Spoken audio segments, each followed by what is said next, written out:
Hello, good morning all of you. कैसे हो प्यारे विद्यार्थियों? कैसे चल रही है आपकी पढ़ाई? उम्मीद करता हूँ कि अच्छी चल रही होगी। चलो, जहाँ से छोड़ा था वहाँ से शुरू करते हैं। चैप्टर नंबर 13 और उसका पार्ट नंबर 3 या वीडियो नंबर उसका 3 हम पढ़ेंगे। कल हमने सेकंड वीडियो बनाया था, इसका सेकंड पार्ट पढ़ा था। आज थर्ड पार्ट पढ़ेंगे, चैप्टर नंबर 13। तो देखते हैं कि इस थर्ड पार्ट के अंदर हमें क्या पढ़ना है, कौन सा मेन टॉपिक है। इसका जो मेन टॉपिक है वो है स्वस्थ रहने तथा रोग मुक्त में अंतर। What is the difference between healthy and diseaseless. स्वस्थ रहने में और रोग मुक्त रहने में क्या अंतर है? एक तो बिल्कुल आदमी स्वस्थ है, या दूसरा बिल्कुल रोग मुक्त, किसी प्रकार का कोई रोग नहीं है। क्या मतलब है इससे? रोग नहीं है तो क्या वो स्वस्थ है, या जो स्वस्थ है उसके रोग नहीं है? दोनों में कुछ समानताएं हैं या कुछ विभिन्नताएं हैं। हमें उन्हीं चीज़ों के बारे में डिस्कस करना है, चर्चा करनी है कि आदमी रोग मुक्त है, यानी कोई रोग ही नहीं है किसी के, तो क्या वो स्वस्थ है? नहीं हो सकता। कुछ ऐसी चीज़ों के बारे में हमें चर्चा करनी है।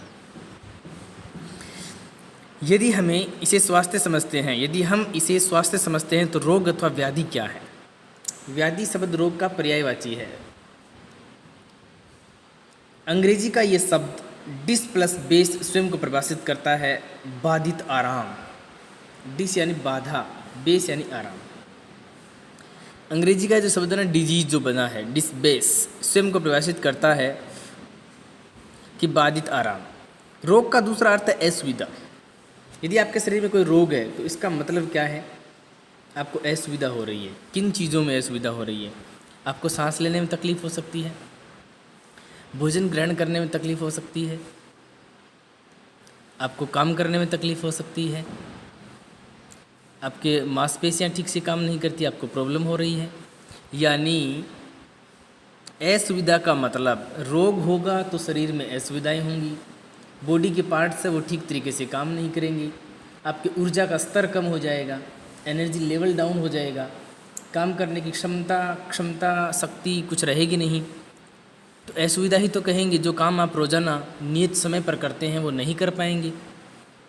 जिस काम को करने में आपको 2 घंटे लगते हैं, उस काम को करने में आपको 2 घंटे से ज़्यादा समय लगेगा यदि आप रोगी हैं तो, या वो काम आप कर ही नहीं पाएंगे।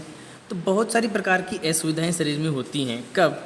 जब शरीर में रोग होते हैं। यद्यपि इस शब्द के अर्थ का प्रयोग बहुत सीमित है। हम रोग के विषय में तब बात करते हैं जब हमें असुविधा के विशिष्ट कारण का पता होता है। इसका अर्थ ये बिल्कुल नहीं है कि हम इसका सही तथा अंतिम उत्तर जाने। हम बिना कारण जाने ये कह सकते हैं कि कोई व्यक्ति प्रवाहिका से ग्रस्त है। प्रवाहिका कहते हैं मतलब डायरिया को। इसका एक नाम और है डायरिया, जिसमें उल्टी और दस्त होते हैं। तो प्रवाहिका शब्द का क्या अर्थ है? डायरिया, याद रखना। हम बिना कारण जाने कह सकते हैं कि कोई व्यक्ति प्रवाहिका से ग्रस्त है। तो डायरिया एक भयानक रोग है। हम ये सरलता से पाते हैं कि बिना किसी विशेष रोग के भी आप अस्वस्थ हो सकते हैं। यदि आपके रोग नहीं है ना, तो इसका मतलब ये तो नहीं कि आप स्वस्थ हैं। बिना रोग के भी आप अस्वस्थ हो सकते हैं। केवल कोई रोग न होने का अर्थ ये नहीं कि आप स्वस्थ हैं।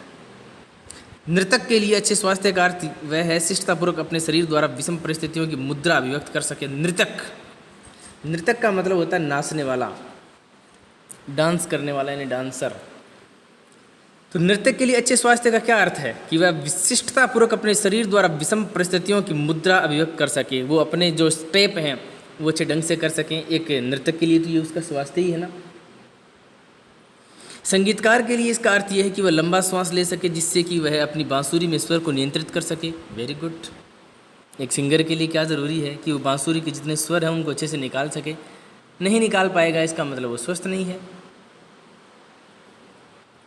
हमें अपनी विशिष्ट क्षमता को प्राप्त करने का अवसर भी वास्तविक स्वास्थ्य के लिए आवश्यक है। यदि आपके अंदर जो पावर है, जो प्योरिटी है, जो पोटेंशियल है, जो शक्ति है, जो क्षमता है, उसे यदि ठीक तरीके से पेश करना है लोगों के सामने, तो इसका मतलब आपके पास ऊर्जा का बहुत अच्छा होना जरूरी है। ऊर्जा का लेवल बहुत शानदार होना जरूरी है। ऊर्जा जितनी ज़्यादा अच्छी होगी, स्वास्थ्य उन्नत रहेगा। जितना स्वास्थ्य अच्छा रहेगा, उतने ही आप अपने कार्य को निपुणता के साथ पूरा कर सकते हैं। इसलिए व्यक्ति का स्वस्थ होना बहुत ज़रूरी है। रोग रहित होने का मतलब अलग है। रोग का मतलब रोग नहीं है लेकिन कुछ शरीर काम नहीं कर रहा, फिर क्या हुआ? फिर तो स्वस्थ नहीं माने जाएंगे ना। इस प्रकार हम किसी रोग के लक्षणों की अभिव्यक्ति के बिना भी अस्वस्थ हो सकते हैं। तो बहुत सारी बार तो ये भी होता है कि रोग तो है लेकिन उसके लक्षण ही प्रकट नहीं हो रहे। जब रोग के लक्षण प्रकट ही नहीं हो रहे हैं तो आपको कैसे पता चला कि आपके कोई रोग है? कोई हल्का रोग हो सकता है, तो फिर ये कंडीशन ये बताती है कि आप स्वस्थ नहीं हैं। तो स्वस्थ होना थोड़ी अलग चीज़ है, रोग मुक्त होना अलग चीज़ है। यही कारण है जब हम स्वास्थ्य के विषय में सोचते हैं, हम समाज तथा समुदाय के विषय में सोचते हैं और रोग के विषय में सोचते समय हम सिर्फ अपने बारे में विचार करते हैं। स्वास्थ्य के बारे में सोचेंगे ना तो केवल और केवल हमें ये भी देखना है कि मेरे परिवार का स्वास्थ्य ठीक है, मेरे समाज का स्वास्थ्य ठीक है, वो सब ठीक होगा। जैसे कि लास्ट वीडियो में अपने यही देखा था ना कि स्वास्थ्य की परिभाषा क्या थी? शारीरिक, मानसिक और सामाजिक रूप से स्वस्थ हो तब वो स्वास्थ्य कहलाता है। रोग तो एक आदमी के होगा, लेकिन स्वास्थ्य यदि अच्छा एक इंसान का है तो उसका प्रभाव सोसाइटी पर भी पड़ता है, फैमिली पर भी पड़ता है। तो इसी कारण है कि जब हम स्वास्थ्य के बारे में सोचते हैं तो पूरे समाज के बारे में सोचते हैं, और जब रोग के बारे में सोचते हैं तो केवल अपने बारे में सोचते हैं। आइए कुछ अभ्यास प्रश्न दिए गए हैं बीच बीच में, उस पर भी चर्चा करते हैं। पहला प्रश्न, अच्छे स्वास्थ्य की 2 आवश्यक स्थितियाँ। आपका स्वास्थ्य अच्छा है, इसकी कौन सी 2 कंडीशंस हैं? उन्नत स्वास्थ्य की 2 स्थिति बताइए हैं, पूछी हैं। पहली स्थिति बेटा मानसिक, दूसरी शारीरिक, तीसरी पूछती है तो फिर सामाजिक बता देते। दूसरा क्वेश्चन, रोग मुक्ति की कोई 2 आवश्यक परिस्थितियां बताइए।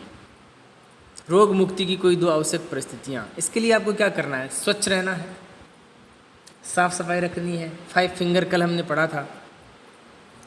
जो जल आप काम में लेते हैं उसको ढका होना चाहिए, वो स्वच्छ होना चाहिए। जो पानी पीते हैं वो बिल्कुल साफ स्वच्छ होना चाहिए। आपकी अंगुलियां साफ होनी चाहिए। आपके आसपास में कीड़े मकोड़े नहीं होने चाहिए, उड़ने वाले फ्लाइज नहीं होने चाहिए, जिससे कि आप अपना रोग मुक्ति की कोई आवश्यक परिस्थितियाँ उत्पन्न कर सकते हो। क्या उत्पन्न प्रश्नों के उत्तर एक जैसे हैं अथवा भिन्न हैं? क्यों?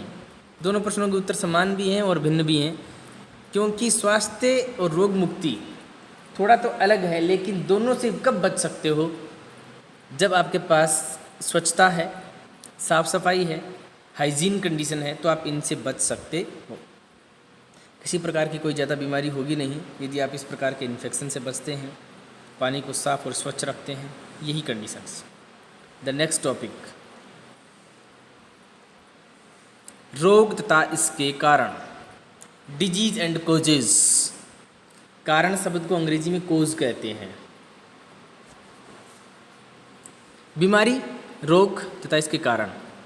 रोग क्या है, कैसे होता है और किस कारण होता है, इन पर चर्चा करते हैं। पहला जो पॉइंट इसमें आया है, रोग किस तरह के दिखाई देते हैं। बहुत अच्छी बात है। पहले तो रोग की पहचान होने से पहले हमें नज़र तो आना चाहिए ना कि रोग कैसे हुआ, रोग की क्या पावर है। तो पढ़ते हैं, आओ रोग के विषय में और अधिक सोचें। पहले ये कि हमें कैसे पता लगता है कि हमें कोई रोग है, अर्थात कैसे पता लगता है कि शरीर में कुछ दोष है। पता कैसे चलेगा कि मैं बीमार हूँ? बिल्कुल पता चलेगा। आपका स्वास्थ्य काम करना ठीक बंद कर देगा, आपके शरीर की जो क्रियाएं हैं वो मंद पड़ जाएंगी। सोचने की क्षमता है, सोने की है, नींद लेने की है, काम करने की है, मांसपेशियों की हलचल है, जो शक्ति है, जो क्षमता है वो कम हो जाएगी। हमने 6ठे अध्याय में पढ़ा कि हमारे शरीर में, 6ठा अध्याय हमने पढ़ा नहीं लेकिन फिर भी इसमें देखो क्या है कि हमारे शरीर में अनेक ऊतक होते हैं। अच्छा, पढ़ा भी है, 6ठा बिल्कुल चैप्टर पढ़ा है मैंने बेटा आपको। ऊतक वाला 2 प्रकार के ऊतक होते हैं। जंतुओं में जंतु ऊतक, पादपों में पादप ऊतक। जंतुओं में जैसे हमारे अंदर 4 प्रकार के ऊतक मैंने आपको बताया था। ये ऊतक हमारे शरीर के क्रियात्मक तंत्रों अथवा अंग तंत्रों को बनाते हैं, जो शरीर के विभिन्न कार्यों को संपादित करते हैं। ऊतक हमारे अंगों का निर्माण करते हैं और अंग हमारे शरीर की बहुत सारे कार्य करते हैं। ये 6ठे चैप्टर में हमने पढ़ा था, पादप ऊतक और जंतु ऊतक वाले चैप्टर में। तो हमारा शरीर कोशिकाओं का बना होता है। कोशिकाएं मिलकर ऊतक बनाती हैं और ऊतक मिलकर अंग या अंगतंत्र बनाते हैं, और अंगतंत्र हमारे शरीर की विशेष कार्य को करते हैं। जैसे कि भोजन का पाचन है वो पाचन तंत्र, सांस लेना, ऑक्सीजन को अंदर लेना, CO2 को बाहर निकालना, यह श्वसन तंत्र का काम है। ब्लड को बॉडी के अन्य भागों तक पहुंचाना, ये रक्त परिसंचरण का कार्य है, जैसे कि हार्ट का कार्य है। तो बहुत सारे प्रकार के कार्य हमारे तंत्र करते हैं। तो कोई भी तंत्र यदि अपना काम करने में थोड़ी सी कठिनाई हो रही है, उसका काम नियत समय पर और उचित तरीके से नहीं हो रहा, तो आप कह सकते हैं कि बेशक आप रोगी हैं। हर अंग तंत्र का अपना एक विशेष अंग होता है जिसका एक विशेष कार्य होता है। जैसे पाचन तंत्र में अमाशय तथा आंत्र होता है जो हमारे द्वारा खाए गए भोजन को पचाते हैं। हर एक सिस्टम का, हर एक तंत्र का अपना एक अलग कार्य होता है, तो वो उस कार्य को किस प्रकार से संपादित करते हैं ये भी हमें देखना है। जैसे कि पाचन तंत्र में अमाशय और आंत्र होते हैं, क्या काम करते हैं? जो हमारे द्वारा खाए गए भोजन को पचाते हैं, उनका डाइजेशन करने का काम करते हैं। पेशियों तथा अस्थियों से बना पेशी कंकाल तंत्र हमारे शरीर को संभालता है और शरीर की गति में सहायता करता है। पेशियों और अस्थियों से, बोन्स, हड्डियों से बना हमारा कंकाल तंत्र, स्केलेटन सिस्टम, हमारे शरीर को संभालता है, यानी शरीर के ढांचे का निर्माण करता है, जिससे शरीर में गतियाँ होती हैं, शरीर के विभिन्न कार्य संपादित होते हैं। तो विभिन्न विभिन्न कार्यों को करने के लिए भिन्न भिन्न प्रकार के तंत्र पाए जाते हैं, और वे तंत्र अपने कार्य को ठीक तरीके से नहीं करते हैं। इसका मतलब है कि शरीर में कोई ना कोई, कहीं ना कहीं कोई रोग जरूर है। शरीर की जो कार्य करने की क्षमता है उसमें यदि थोड़ा सा परिवर्तन आता है, ये संकेत होते हैं कि आप स्वस्थ नहीं हैं। चाहे रोग छोटा हो, चाहे रोग बड़ा हो, चाहे रोग गंभीर हो, चाहे रोग सामान्य हो, सभी प्रकार के रोग में काम करने की दर, शक्ति और ऊर्जा का स्तर हमेशा कम हो जाता है। यही संकेत हैं जिससे पता चलता है कि आप पूरी तरीके से स्वस्थ नहीं हैं। जब कोई रोग होता है तब शरीर के एक अथवा अनेक अंगों एवं तंत्रों में क्रिया अथवा संरचना में खराबी परिलक्षित होने लगती है। जब कोई रोग होता है तो हमें पता कैसे चलेगा? शरीर के जो अंग हैं, जो अंग तंत्र हैं, उनकी क्रिया और संरचना में खराबी का मतलब जो पहले थे अब उस कंडीशन में नहीं हैं, परिलक्षित होने लगते हैं, दिखाई देने लगते हैं, नजर आने लगते हैं। जब शरीर में रोग होगा तो हमारे अंग तंत्रों की जो काम करने की कैपेसिटी वो क्या हो जाएगी? डाउन हो जाएगी। जिसे हम कह सकते हैं कि ये अंग तंत्र थोड़ा खराब हो गया। ये बदलाव रोग के लक्षण दर्शाते हैं। ये जो परिवर्तन हुआ शरीर में, ये रोग के लक्षण दर्शाते हैं।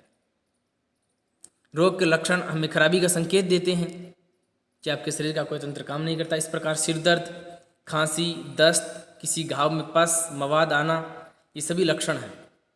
जैसे कि खांसी आती है, मवाद आता है, सर दर्द होता है, दस्त लगते हैं, ये कैसे हैं? ये लक्षण हैं, ये रोगों के लक्षण हैं। इसका मतलब कहीं ना कहीं शरीर में कोई डैमेज है, शरीर में कहीं ना कहीं कोई तंत्र अपना काम ठीक तरीके से नहीं कर रहा, आप रोगी हैं।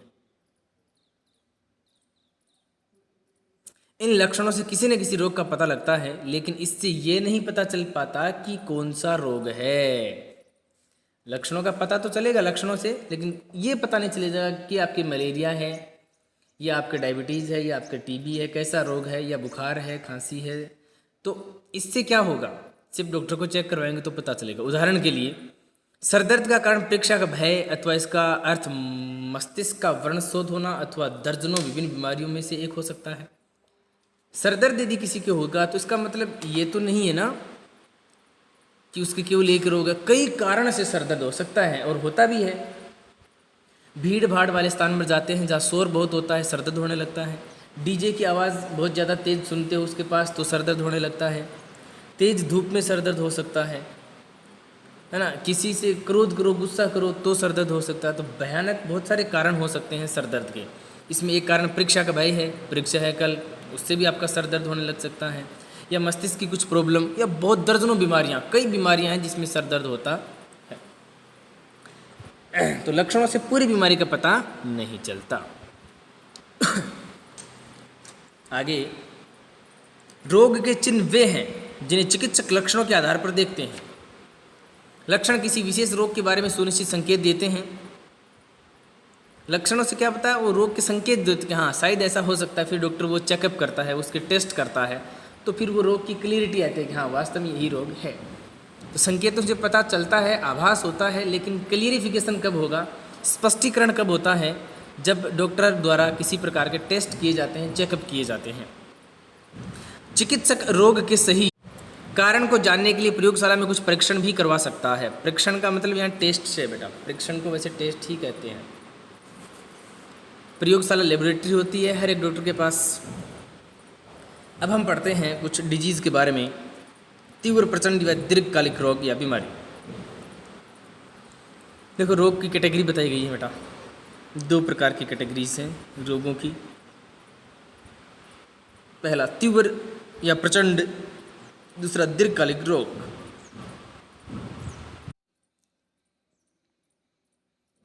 तीव्र प्रचंड और दीर्घकालिक रोग के बारे में चलो पढ़ते हैं बेटा। रोग की अभिव्यक्ति भिन्न भिन्न हो सकती है। अभिव्यक्ति का मतलब होता है नजर आना, किसी चीज का व्यक्त होना। रोग की अभिव्यक्ति दिखना कह सकते हैं, भिन्न भिन्न हो सकती है। अलग अलग रोग है वो अलग अलग तरीके से अपने लक्षण प्रकट करते हैं और कई कारकों में निर्भर करती है। कुछ रोगों की अवधि कम होती है जिन्हें तीव्र रोग कहते हैं। तीव्र रोग की डेफिनेशन मैं आपको बताता हूं। प्रचंड रोग वे रोग जो जल्दी होकर जल्दी ठीक हो जाते हैं, होने के पश्चात बहुत जल्दी ठीक हो जाते हैं, उन्हें तीव्र रोग कहते हैं। और धीरे धीरे ठीक होते हैं, लंबे समय तक रहते हैं, उन्हें दीर्घकालिक रोग कहते हैं। दीर्घ का मतलब लंबा, काल यानी समय, लंबे समय तक रहने वाले रोग दीर्घकालिक होते हैं। तो प्रचंड या तीव्र रोग की परिभाषा, ऐसे रोग जो होने के पश्चात बहुत जल्दी नष्ट हो जाते हैं, बहुत जल्दी खत्म हो जाते हैं, जल्दी ही मिट जाते हैं, वे तीव्र या प्रचंड रोग कहलाते हैं। हम सभी ने अनुभव किया है कि खांसी जुकाम बहुत कम अवधि तक रहते हैं। खांसी और जुकाम बहुत कम समय के लिए रहते हैं, 2 दिन 3 दिन के लिए ही रहते हैं।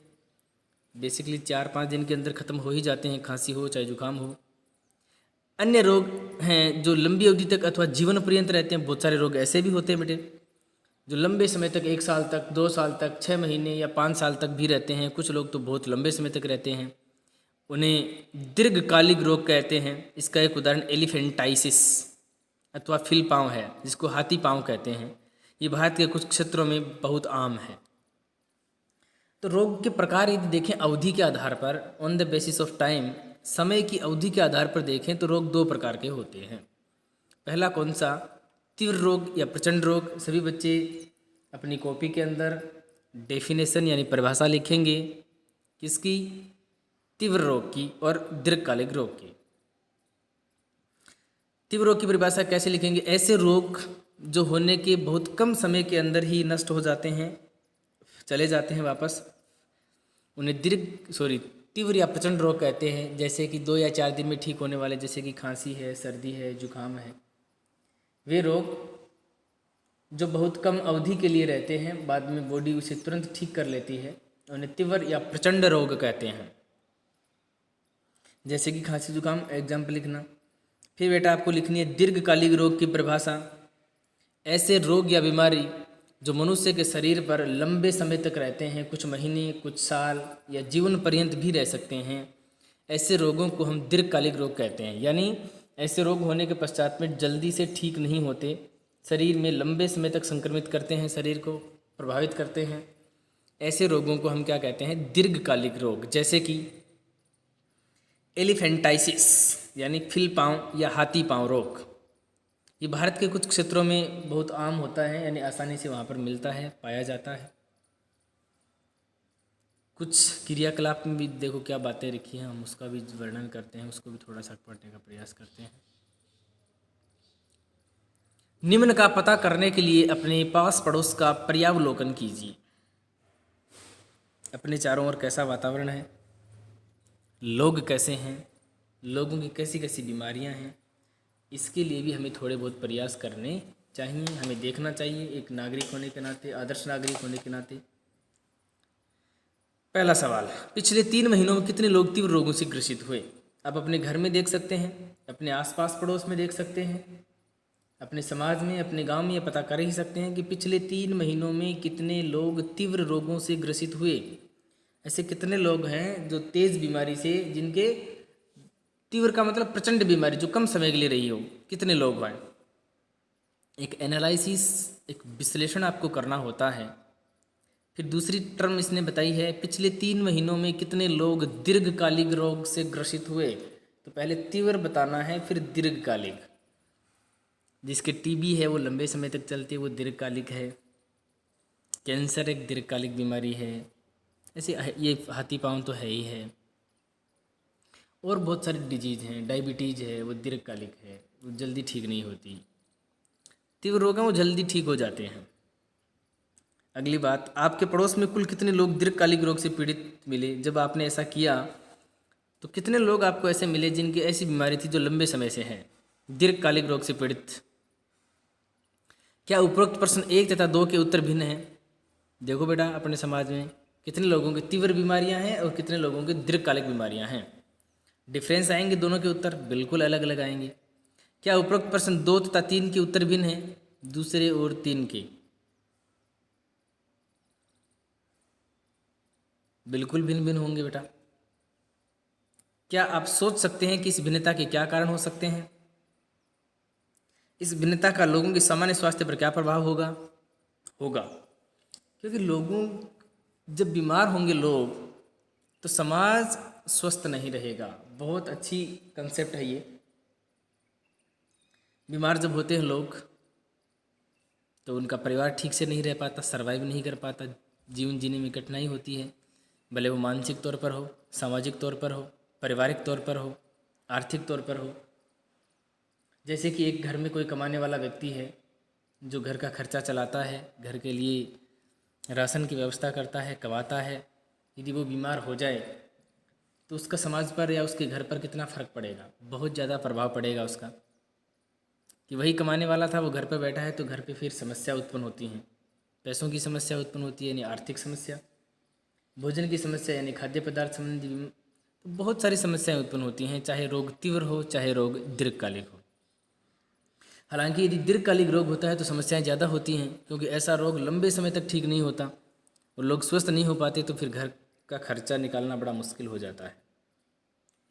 इसलिए व्यक्ति को जहाँ तक संभव हो अपने समाज को, अपने आसपास के परिवार को, अपने घर को बहुत ही ज़्यादा स्वस्थ रखना चाहिए, स्वच्छ रखना चाहिए, जिससे कि बीमारियां उत्पन्न होने का सवाल ही पैदा ना हो। तो आज की कक्षा में हम केवल यहीं पढ़ेंगे, इससे आगे हम फिर पढ़ते हैं। तो आज का हमारा जो मुख्य मुद्दा था बेटा, वो एक तो ये क्वेश्चन है, इसका आप स्क्रीनशॉट ले लीजिए, इसे अच्छे से पढ़िए। मेन मुद्दा क्या था? तीव्र और प्रचंड, इसकी आपको परिभाषा लिखनी है। प्रचंड रोग क्या हैं, तीव्र रोग क्या हैं, दीर्घकालिक रोग क्या हैं, विद एग्जाम्पल, उदाहरण भी आपको लिखने हैं। एक टॉपिक आप बनाएंगे रोग और इसके कारण, ये वाला भी। रोग किस तरह दिखाई देते हैं, रोग के लक्षण क्या हैं, तो लिखेंगे एक टॉपिक बनाकर आप कि रोगों के लक्षण कैसे प्रकट होते हैं, लक्षणों की अभिव्यक्ति कैसी है, ठीक है। और एक डिफरेंस इसमें लिखेंगे, स्वस्थ रहने और रोग मुक्त में क्या अंतर है। अब स्वस्थ हैं, रोग मुक्त है, दोनों शब्दों का क्या शाब्दिक अर्थ है, दोनों में कितना अंतर है, ये चीज़ आप लिखेंगे। इससे आगे हम कल पढ़ेंगे। तो आज का हमारा था चैप्टर नंबर 13 और पार्ट नंबर 3, ठीक है। God bless you, best of luck.